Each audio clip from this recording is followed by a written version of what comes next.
1987, and people in Las Cruces were talking. They were excited about this new idea called Habitat for Humanity, and about a book that Millard Fuller wrote called No More Shacks. They organized, they formed committees, and they had a plan. They invited Millard to come and tell us about it, and on April 2nd, he did.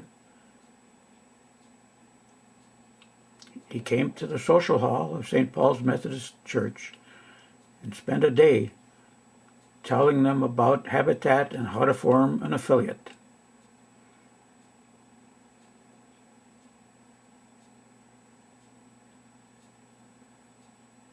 Seek, and you shall find. It says knock, and it shall be open. It says ask, and it shall be given to you. It doesn't say just stand in front of the door with wishful thinking. It says knock. Here I am. I need money. And they were inspired. And by October, they were an official affiliate of Habitat for Humanity. Here's Sister Rose and Mayor Joe were telling about it. Here's the first builder and the first homeowner, Mary Luna, planning. They worked on her house.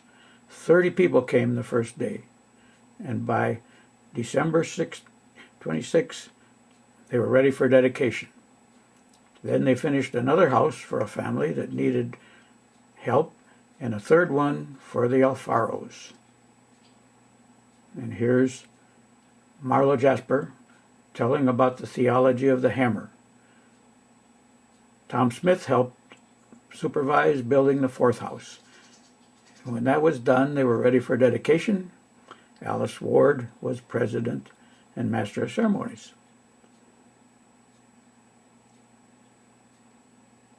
And here Ed Ferflu is telling about the hammer to Rogelio.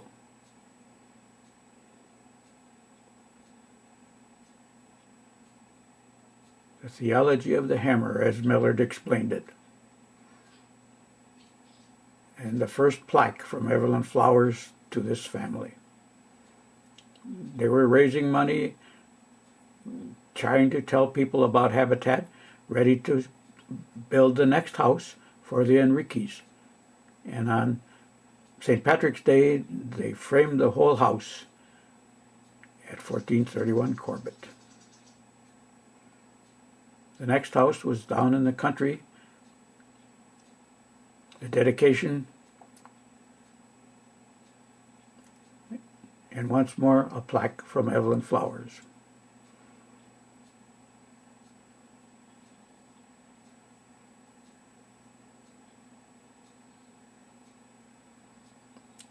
They were fundraising, spreading the word. Here they had an auction.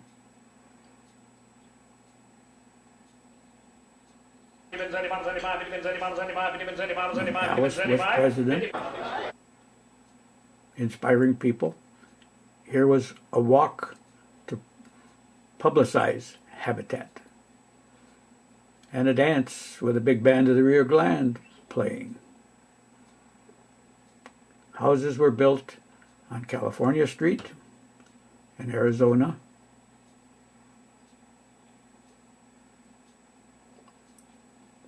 Two a year at that time, 1993.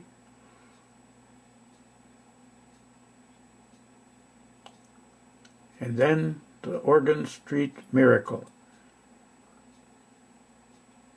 And in February of 1995, a whole group of RV people came. I think that's a great support for Habitat.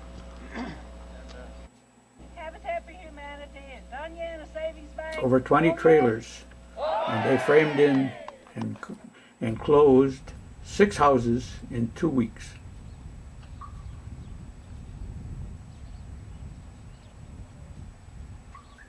Those gypsies later called themselves caravanners and have worked with us ever since.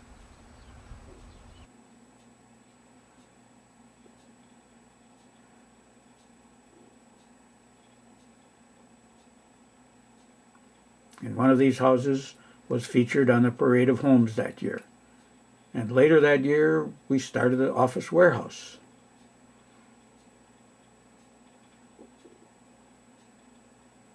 new houses, Durazno in Montana in 97, 98, and one of those was of rammed earth. And there was Rebecca Boston, our first director. You did.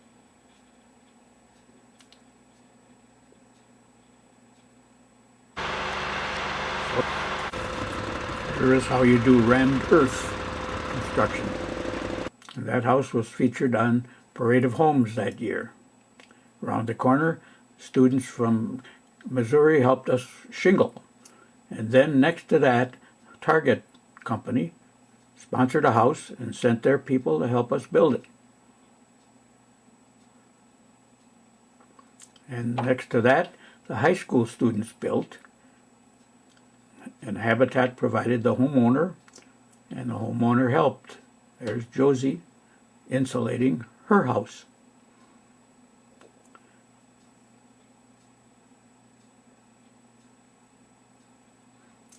And then we went to Elder Street for two houses, special ones because the First National Bank sponsored the first one, sent a bunch of people to frame it in. The Guians and Pat Sewell worked with them. And next to that, the United Methodist sponsored a house. Then we moved west to Madero Street. And one of the houses was sponsored by the Congress because the congressman came. It was made of insulated concrete, something new. Here they're pouring the concrete into the walls.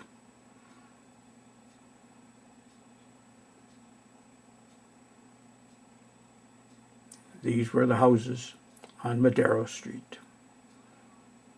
Then back to Willow and Elder for four houses. One of them sponsored by First National Bank, which became Wells Fargo. Another plaque. And then Matrix helped pay for Matrix the house Capital next Bank door. is thrilled to be a partner with Habitat for Humanity.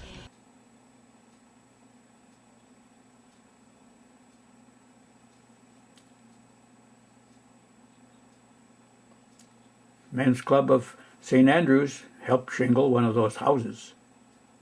Then something new and special.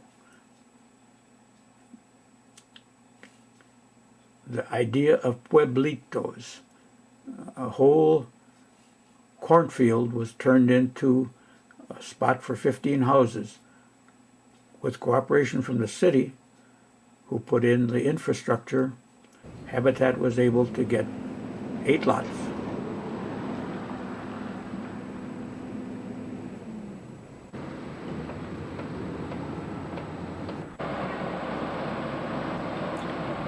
And for 2 years, Habitat built houses on that lovely cul-de-sac.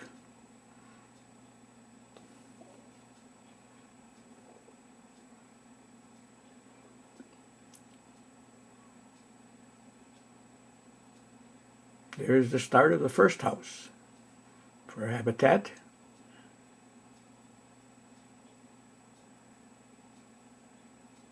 There it was, almost finished.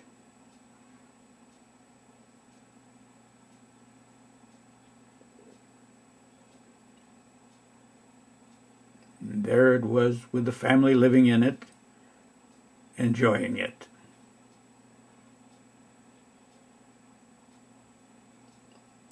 Another house was for this gentleman and his son. These were some of the families, and that house had a cupola.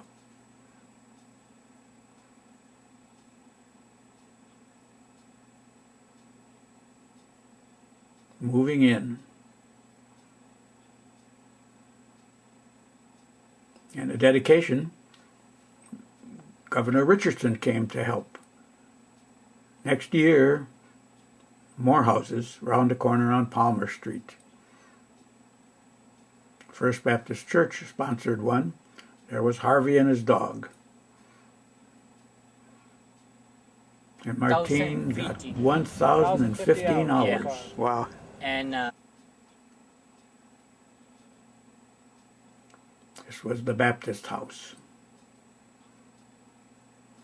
Around the corner, the NMSU house built by the students for Maria. Isn't They that worked wonderful? diligently for Saturdays all season long.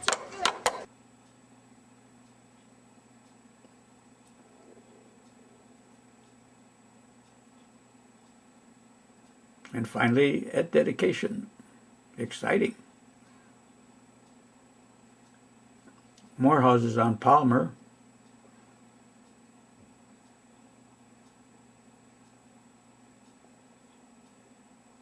And dedication of Martine's house. And a plaque from Evelyn. Finally, we were building the 50th house.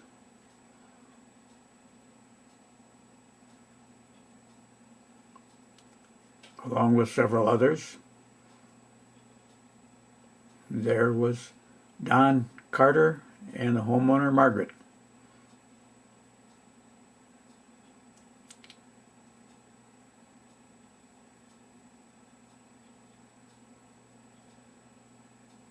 And another homeowner with Don Carter. And Harvey is showing the girls how to do drywall.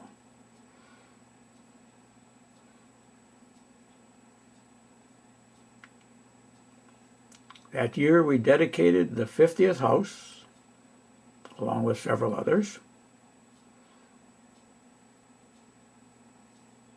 There was John and his family, John Arguello. And a whole group of families were there to help celebrate.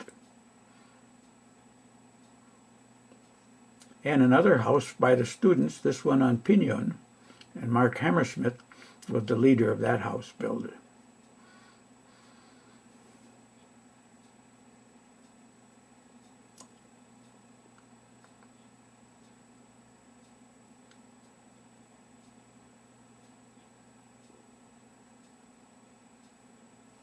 And then another house for the Faustos, 1206 Palmer. Vanessa needed a house urgently. 5 kids sleeping in one bed. And she now has this house on North 5th Street. 2006, we built 4 houses on North 6th Street. Thrivent sponsored one of those and sent a bunch of people to work for Carmen and Carlos and family. A lot of Lutherans worked on that house before it was finished. Here the mayor came to help.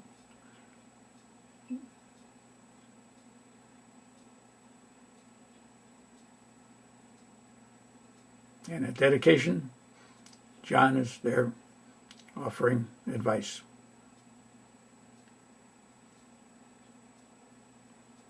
Then on 2nd Street, we built 4 houses. And then 2 more on Pinon that year. One of these was sponsored by Thrivent.